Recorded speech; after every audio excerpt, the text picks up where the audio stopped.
What's going on, everybody? Thought I'd take a quick break from all the covers I've been doing lately and take the opportunity to do a little lesson video. I'm not going to go over the whole song because the majority of the song is actually pretty easy and pretty self-explanatory.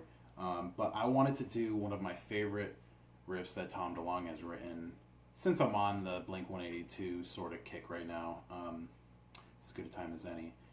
But this riff is from What Went Wrong. It is a special bonus track kind of thing from Take Off Your Pants and Jacket from 2001.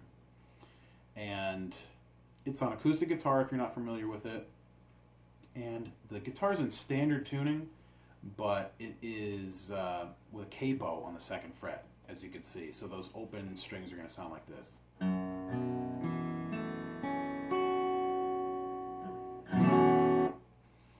And I've seen a lot of people play this wrong or kind of struggle with it. I used to have a hard time with it because I didn't realize that using a capo would make it that much easier. But it really does, and I'm going to show you how I play it and hopefully give you a little bit easier time playing it. So I'm going to run through it once, and hopefully I don't make any mistakes. I should be okay. And then I'll kind of slow it down and show you what I'm doing. So slowly it goes like this.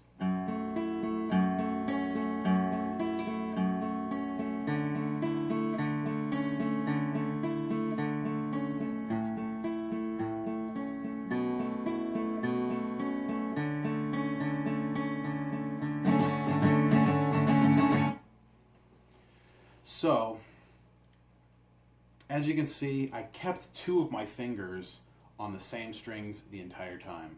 And what that is, my ring finger is on the 7th fret of that D string, and it doesn't move.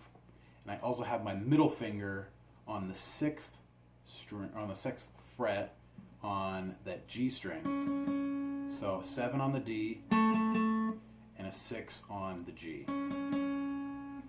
And that kind of frees up my index finger and my pinky finger to hit the other notes that I need. And the capo actually allows me to hit some open notes that otherwise would have been pretty hard stretches to do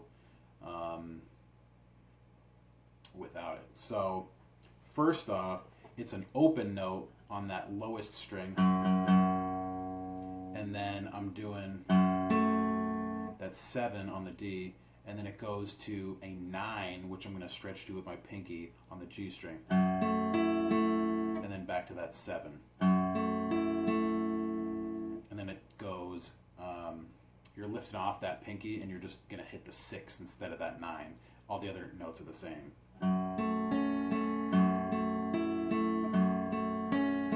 And that's the similar pattern you're going to be going through this whole time. So again, it goes like this.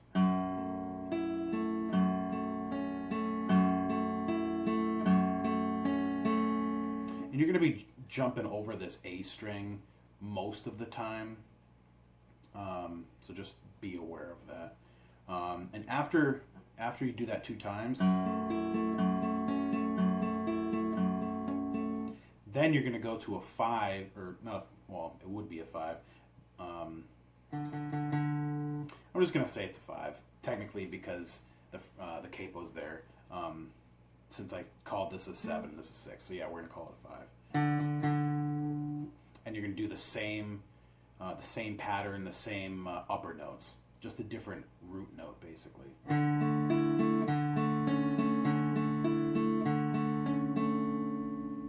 So as you can see, it's very similar to the first section.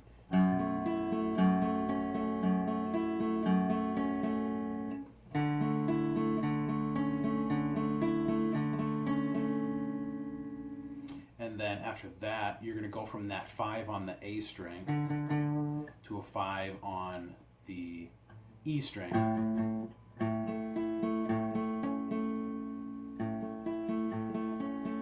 And if I'm not mistaken, you only play that once, or one time through.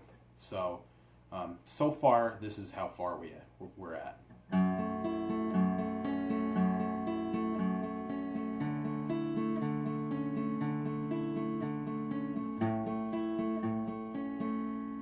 so you play that once, and then from that 5 on the E, you're doing an open A string. So it'll sound like this. And that you're also only playing one time through. So that kind of double section there goes.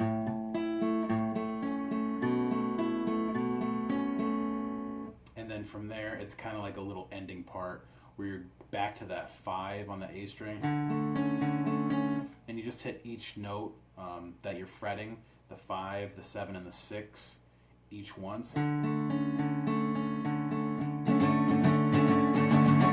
then he just starts to strum it. So I'll try to break it down, or I'll try to just play it slower so you can kind of follow along. And then I'll try to build it up a little bit.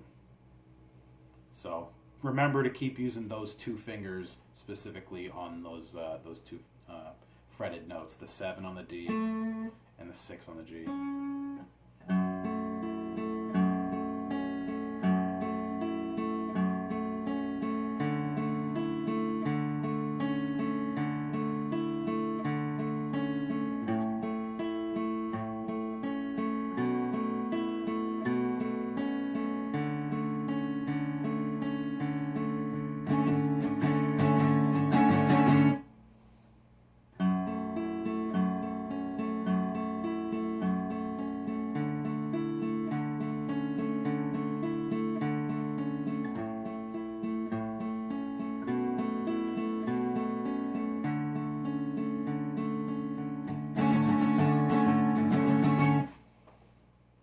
This would probably make a really cool riff on electric guitar.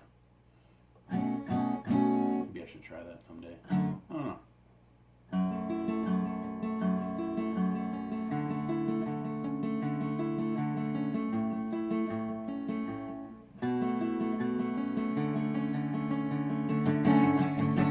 So, there you go. Hopefully this helped anybody that might be trying to learn the song, or if you're completely unfamiliar with the song. It's pretty sweet. I do like it a lot. And I wish there were more tracks like it, to be quite honest. So anyway, that's it. If you got any other suggestions for quick little lessons like this, they're certainly a lot easier for me to do than stretching out a whole song, especially when most of those types of songs really only have maybe 1 or 2 tricky sections that you might be stuck on. So like I said, feel free to let me know, and I will do what I can. And as always, I appreciate you watching, and I'll catch you guys later. See ya.